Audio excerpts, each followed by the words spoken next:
if you get one female picking a spot to urinate and you get that one male coming to urinate on the same spot, they do that to try and mark their territory in a way, but also to show dominance.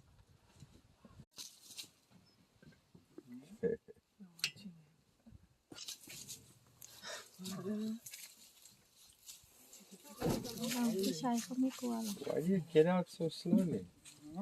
Why do you get out so slowly? I don't want to scare them away. Oh, run a bit. I want a good YouTube video, man. Come on. I'm a big man. I'm joking.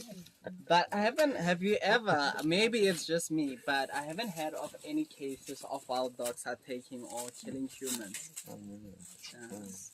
Usually, but I wouldn't want to try them as well because these are animals